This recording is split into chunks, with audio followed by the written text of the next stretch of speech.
In the silent, unending blackness of space, stories are being written, not in words, but in stone, ice, and dust.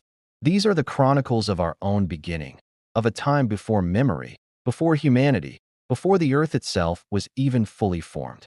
For most of our history, we've stared up at the stars and asked the biggest question we can think of. Are we alone? We've scanned the heavens for signals, for any sign that life has taken root on another world. We've sent our own messages out into the void, a cosmic hello to anyone who might be listening. But what if the answer wasn't waiting for us in some distant corner of the galaxy? What if it was here all along, delivered to our doorstep billions of years ago? What if the very recipe for our existence arrived on this planet as a stowaway on a visitor from deep space? This isn't science fiction. This is the story of a cosmic messenger, a time capsule from the dawn of our solar system, and a groundbreaking discovery that's forcing us to rethink everything we thought we knew about where we come from. Get ready, because what NASA has confirmed isn't just another scientific breakthrough. It's a fundamental shift in understanding our place in the universe.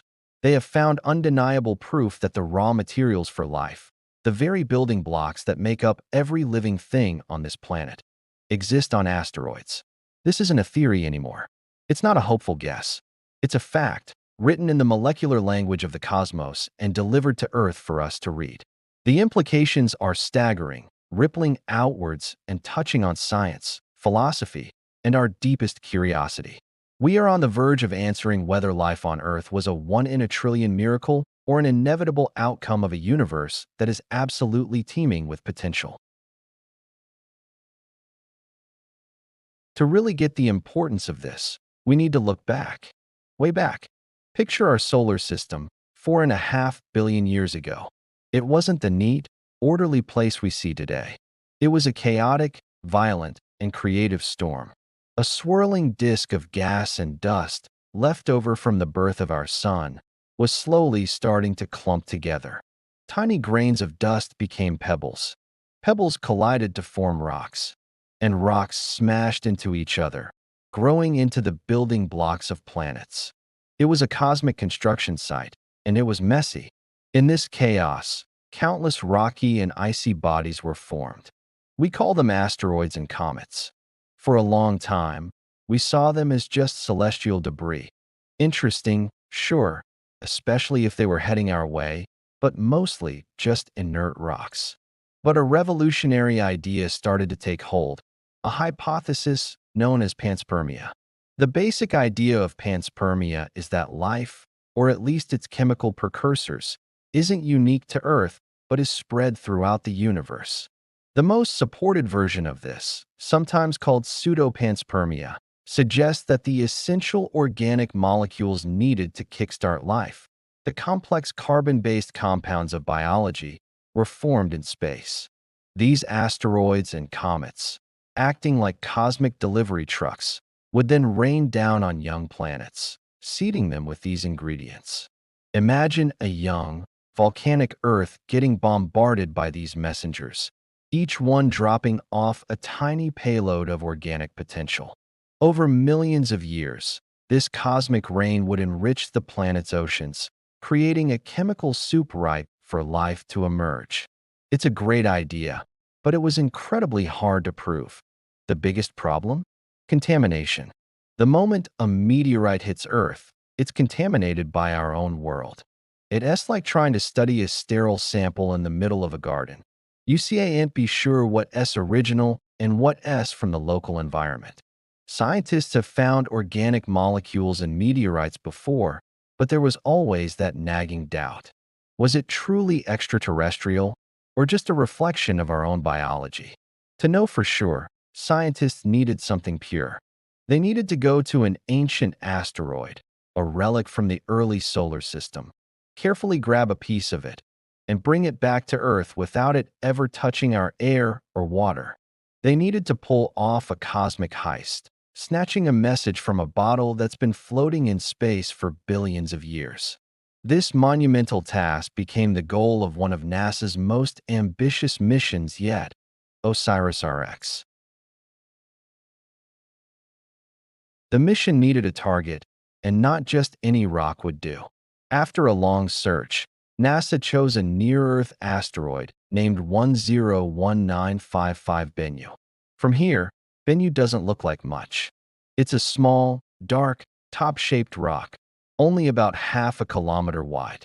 But to scientists, Bennu was a treasure chest. Bennu is a carbonaceous asteroid, meaning it's rich in carbon, the backbone of all known life.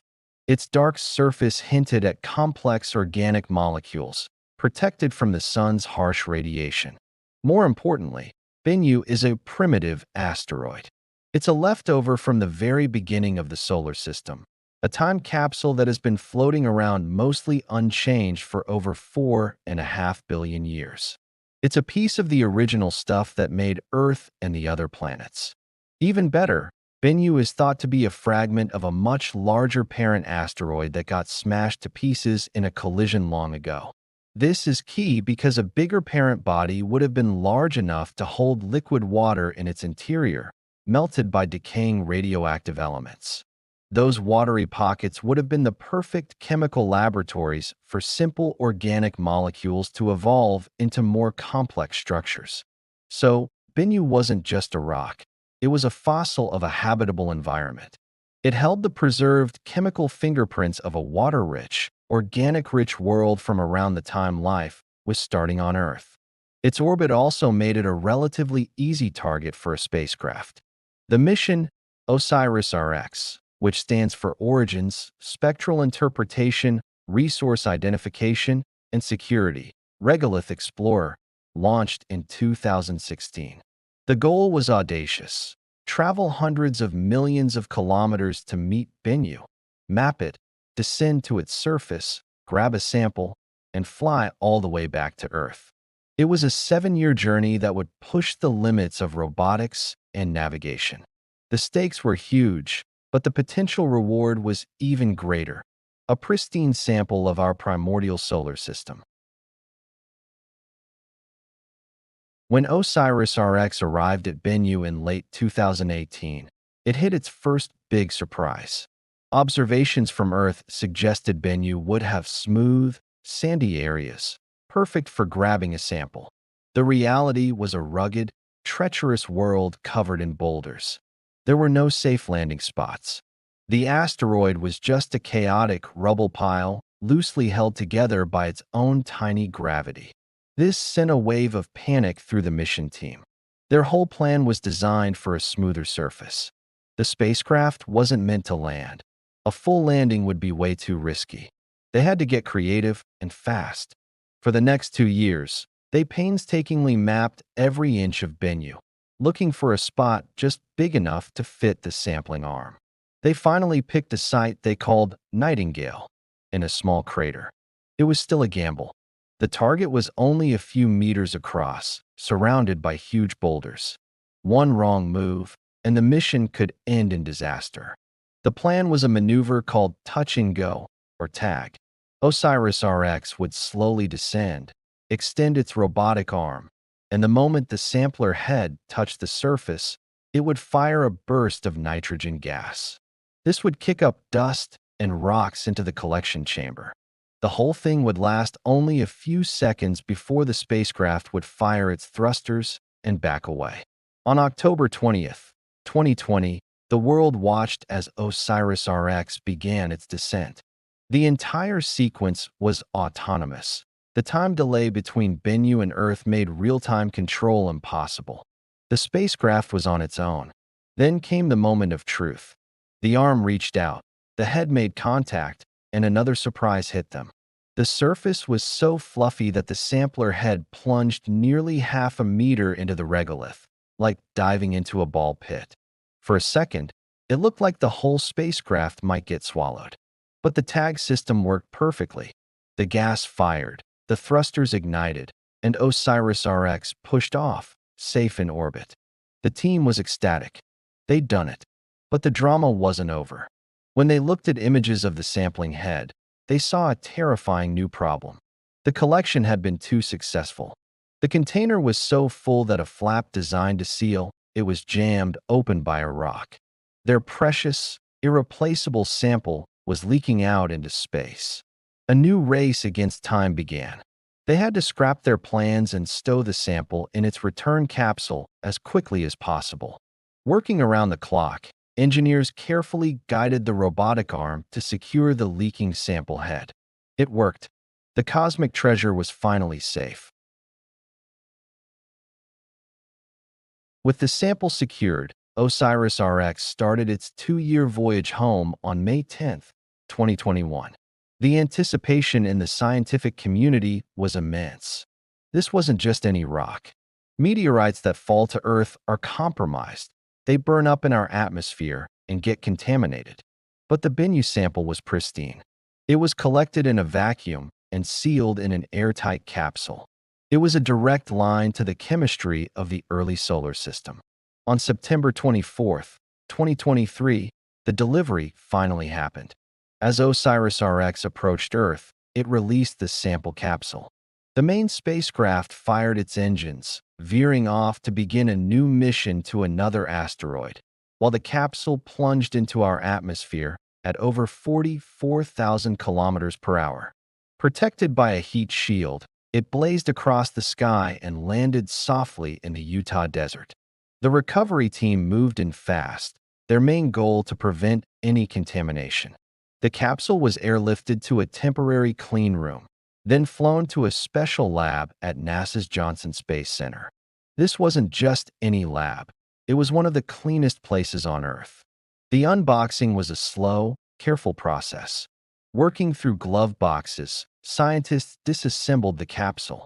Inside, they found a bonus: dark dust that had coated the outside of the collector head. This was the first material they analyzed, and right away, it told an incredible story. Even before opening the main chamber, preliminary analysis showed the dust was rich in both carbon and water, locked away in clay minerals. The ancient, watery past of Bennu's parent body was confirmed. The cosmic message was here, and it was time for a translation. As scientists dug into the roughly 120 grams of pristine material from Bennu, the discoveries came pouring in. They found not just dust and minerals, but a complex chemical factory, a rich soup of the very ingredients for life. First, they confirmed the presence of amino acids. Amino acids are the building blocks of proteins, which do almost everything in our cells. In the Bennu samples, scientists found an incredible 33 different amino acids, and 14 of those are used by life on Earth to build proteins. This was huge. It wasn't just simple organic stuff. It was the specific Lego bricks our own biology uses. But that was just the start. The analysis also uncovered nucleobases, the letters of the genetic alphabet. These are the A, G, C, T, and U that form the rungs of DNA and RNA. In a breathtaking discovery, researchers found all 5 of the nucleobases used in our genetics right there in the Bennu samples. It was the first time all 5 had been found in a pristine sample from space. The cosmic inventory kept growing. They found high concentrations of ammonia and formaldehyde, which can react in watery environments to form the very amino acids they had also found. The samples also contain minerals like sodium carbonate, proving that salty water once existed on Bennu's parent body. This paints a vivid picture of a primordial laboratory active billions of years ago, churning out the raw materials for biology. Critically, the team confirmed these compounds were truly extraterrestrial. The nitrogen in them had a distinct isotopic signature, different from the nitrogen on Earth, proving it wasn't contamination. This was the smoking gun. This was proof that the building blocks of life aren't just an earthly phenomenon. They are cosmic.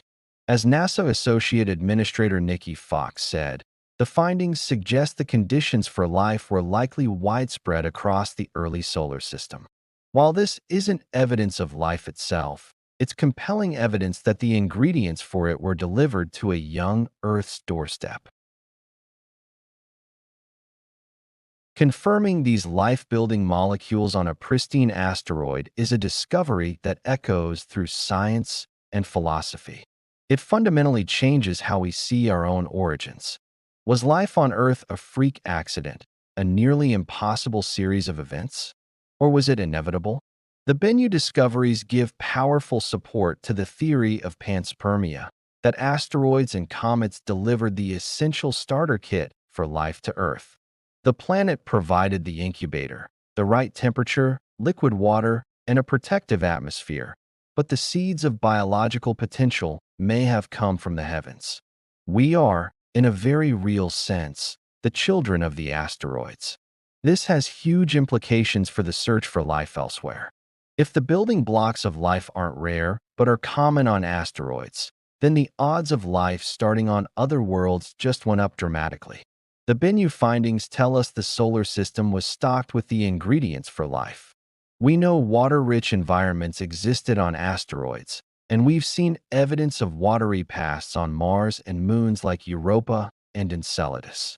This discovery connects the dots, suggesting a common chemical heritage across our solar system. It implies that any planet or moon with the right conditions would have had access to the same starter kit that Earth did. One fascinating mystery this deepens is the handedness of molecules.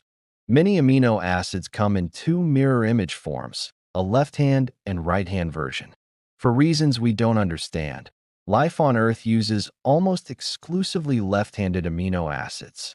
One theory was that meteorites delivered more of the left-handed kind, but the amino acids on Bennu were found in a roughly equal mix of both.